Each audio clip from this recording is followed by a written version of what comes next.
Ari Lewis Show. Welcome, everybody, to another episode of the Ari Lewis Show here on Israel Sports and News Radio. Thank you for joining us. At any time, you can email the program arilewishow@hotmail.com, or you can email the station Israel Sports and News Radio at gmail.com. Of course, the Jerusalem Marathon is to take place very shortly. Great charities and great organizations are running those races and running the marathon and representing themselves. Online right now, a supervisor at Crossroads Communities and head of the Crossroads Marathon fundraising campaign, first time to the program, Danielle Popovich-Sauber. Danielle, how are you doing out there? Hi, good. Thank God. Happy to be here with you. Yes, indeed. So before we get about the technicalities of the marathon and how people can get involved, tell us a bit about the background of Crossroads. Okay, so first of all, this is Crossroads' third year running in the marathon, and Crossroads actually spans way before the marathon even started. About 15 years ago, Crossroads was started, and it was started actually as the first organization to help Anglo teenagers on the streets of Jerusalem. It kind of happened as a dream of one social worker who wanted to be able to help the teenagers that found themselves at the bottom of Ben Yehuda Street, kind of with nowhere to turn, either on drugs or homeless, lots of different issues in the family. And it started back then just on the streets and in coffee houses. And over the past 15 years, it's developed into a fully functional drop-in center, 24-hour crisis intervention, therapy, GED classes. There's a lot happening there, both in Jerusalem and also in different Anglo communities around Israel. Okay, and tell us more specifically about Team Crossroads, the group that's going to be running in the Jerusalem Marathon. Okay, so this year we are so psyched. It is in a week and a day away. And this year we actually have our biggest team. We have 200 runners joining us officially in the marathon. Actually, probably even more who will also be running, just with our shirt, who've been joining in the last few days. And our team, we feel like our team is so special. One of the teams actually said it amazingly 2 years ago, that Crossroads is special because Team Crossroads is actually out on the streets of Jerusalem every night doing crisis intervention with teenagers. And that's really, 2 in the morning, 1 in the morning. It's dark. There's no marathon. It's heavy work. And our team now is taking those same teens and putting them back on the street during the marathon. Actually, one of our videos has our team saying it beautifully, which you can look it up on our website. But so our team is kind of all ages, our teens, our community, our staff, all coming together to support Crossroads. Again, this is the Ari Lewis Show on Israel Sports and News Radio. We're talking about the Jerusalem Marathon on March 19th. Daniel? March 18th, March actually. 18th, excuse me, March 18th. Yeah, it's okay. So tell us a bit about a success story from Crossroads. Oh, wow. Okay, so first of all, it's hard to pick one since one thing that's really cool about Crossroads is that we really see all different types of teenagers from all different parts of America, Australia, England, who've come to Israel for lots of different reasons. One of my favorite ones to tell is probably because it was one of my clients. And again, not using any names just to preserve his confidentiality. We actually met him on the street one night. He was very drunk, probably on something else also. We weren't really sure. And he was suicidal. He was kind of like hyper, running around, and me and a different street worker at the time were out there, doing regular crisis intervention, trying to help out teens who needed to get home. And, we met him, and he started saying, what's there to live for? I got nothing to live for. Might as well end it. The relationship started in that moment, and I won't go through all the different technicalities of that night and getting him to a hospital, and, it was obviously a rough night, but the relationship continued for weeks after that with lots of other crisis intervention evenings until we were able to help him get into a rehab where he got amazing help, and all through that process we stayed doing therapy.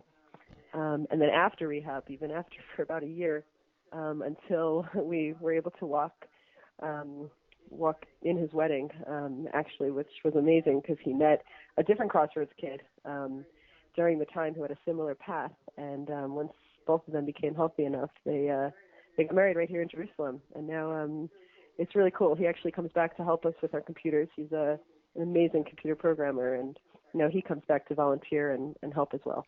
And I'm curious on a personal note, what made you want to get involved with Crossroads and help out these teens? That's an awesome question. I guess a few reasons. One is I have a big passion when it comes to kind of coming into Israel and trying to make it as an Oleh. I know that when I came here about 12, 13 years ago, it wasn't easy with the language and the culture, and I feel like after navigating it myself and finding out that there's an organization that's doing that for other, Olim, is an amazing match. I love working with the kids that I guess we kind of call it hard to reach. It's the kind of kid that doesn't really do well with a regular therapy session where a therapist might say, "How do you feel about that?" Or it's a kid that will kind of be very honest and say, "Come on, you don't really care. You're just here. You're here for the money." Or the challenging kids. So I love working with those kids. It's a challenge and it's a passion of mine to find what's going to reach them, whether it's playing music with them or basketball or a little bit more out of the box type interventions. And tell us about some of the goals for the marathon itself. You want to get a certain amount of people. You want to have certain times in the marathon. What are some of the goals in that respect? Okay. All right. So the marathon for Crossroads, I would say, serves two functions. At this point, since it's a week away, I'm not even going to speak too much about other people running, but at this point it's really more for our second goal, which is the fundraising part of it. The first part is really to have an amazing event that can join together our teams that we're helping along with our staff, volunteers, and the entire community at large. It's very rare for Crossroads actually to have our teams interacting with the community, with the greater community. One thing that's unique at Crossroads and probably other intervention centers like this is that everything that happens in Crossroads stays confidential, and that means that we can't just have community members who want to help come in, even if they have the best intentions, because it's safe for our kids when they can expect that they know who's going to be there. But on the marathon day, the teams that come, we prepare them and they know they're there to interact with anyone that wants to get involved with helping this population. And so it's very special. The day itself is extremely special. It's not necessarily for, our kids to run the best marathon or half marathon or whatever it is. Some of them are, going to walk the 5K and feel an amazing sense of accomplishment because, that's what the most that they could do. But it's more about this feeling that they're getting to interact with the greater community and succeed at something. Really, the feeling of starting the race and finishing the race is a lot of parallels to what we feel are the goals when we're helping each individual team and, working through a process. So that's one side. And the second side is that this is our biggest fundraiser in the year. This is, we try and reach $100,000, which is to keep our doors open. All of our services are free at Crossroads. So whether it's, amazing therapy with, very trained specialists, or it's our, GED program or crisis intervention, it's free.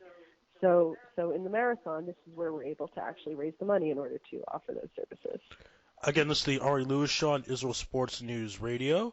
We're talking about the Jerusalem Marathon, Crossroads in particular, with Daniel Popovitz-Almer. Daniel, talk a bit about some of the facilities at Crossroads. The people at Crossroads, can they use certain facilities to kind of help them in certain ways, therapeutic ways? Tell us a bit about that. All right, sure. Okay, so first of all, Crossroads has currently 4 centers. The first one and the main one is in Jerusalem, right in downtown Jerusalem on Chavetzelet. Another one is in Beit Shemesh, and then another one is in Modi'in, and another one is in Hashmonayim. And in each of these 4 centers, we offer a few different types of services in each place. So I'll start to talk about Jerusalem first, which relates most to the marathon as well, because that's where the majority of our team comes from. So in Jerusalem, first of all, when you walk in, you notice right away it's a very comfortable, safe place. It's you can just tell by the colors and the paintings, and there's kind of arts and crafts stuff all over. It's a place for expression, which you can pick up on right away. And in each part of the center, there's different purposes. We have we have a few therapy rooms, which are actually closed, confidential, safe spaces. We have a music room, which is fully functioning with currently a DJ course as well, where teams can learn how to become a DJ. There's a classroom as well, where our teams are taking a very serious class for the GEDs, which is all computerized nowadays. So that's a great space for them to learn about how to take the GED class, the material for it, and as well as computers. We also have a fully functional library and clothing closet. Kids can take out books. Kids can feel free to take clothes if that's something they need. Aside from that, there's a main space which we call like a teen moedon or drop-in center. And in that space we have ping pong and TVs, and it's really just kind of like a fun place where the teens can sit and our social workers can hang out together, and amazing stuff happens in that type of environment. It's an open space where they can just kind of walk in, walk out when they want, but it's also a space where our workers are always out there to greet them and make sure that every person that walks in, has a smiling face and a question or two, how are you? So it's a special place. And I'm curious, when you tell people about what you do, are they ever surprised that there is a need for Anglos that are in a tough situation? Because most people think of Anglos living a pretty comfortable lifestyle in Israel. Oh my gosh, 100%. 100%. It's a great question. I feel like very, very often, especially with the marathon, and right now we're going around trying to get people to sponsor our team and, join and help raise money. And most people are like, what are you talking about? They don't have problems, first of all. They all have money. There's a very big misconception about the type of services that are so needed that I feel like you're right on. People, there are quite a few people that really don't understand why this is something that would have to be supported. One thing that I think is important to point out, even though I think we all know it is a need, and it's just because they're Anglo or it does not mean they came here with money. Actually, quite the opposite. A lot of times parents, couldn't get jobs again once they moved here, or a kid is here on their own because they, tried to go to high school and it didn't work out. But also a lot of the teams that we help have actually left their houses for whatever reason. Either they were kicked out or they're having very big problems with their families and therefore don't have anything themselves and can't reach out to the parents in order to get support. So we find that we're really kind of in a tough situation as far as getting the financial support that we need in order to keep these services going because of that misconception, but it is the reason why it's very important for us to keep doing it. All right, and last question before we let you go. If people want to get involved in Crossroads or the race itself, marathon itself, what should they do? Yes. Okay, so first of all, to get involved with Crossroads, please visit our website, which is at crossroadsjerusalem.org. And there's lots of ways. You can see there's ways to volunteer and to donate and to get involved. Specifically with the marathon, so we have kind of a unique option that the Jerusalem Marathon has closed its registration. If you go on their website and try to register, you're no longer able to because we're only a week away from the race.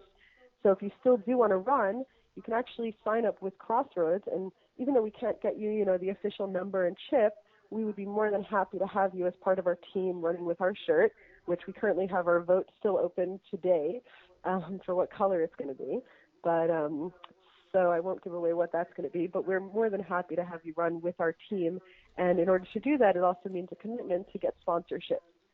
You can visit our website to join our team at run4crossroads.com. And you can sign up right there, and someone would be in touch with you actually very quickly since the race is only a week away. Okay, great. Well, continued success. You guys are doing great work. Jared and myself appreciated working with you guys last year with our Festivus comedy show. So, that was a lot of fun. And hopefully see you out at the marathon on March 18th. All right. Yes, we'll have your pack ready for you. We have a pasta party, a huge event on Wednesday before the marathon. Anyone who signs up is more than invited to come. It's when you get your shirt and eat lots of carbs and get ready. So we hope to see you personally there. Oh, nice. Well. Okay. Hopefully I'll be able to attend that. All right, great. Well, thank you so much for being on the program, and thank you so much for your great work as well, and hopefully see you next week.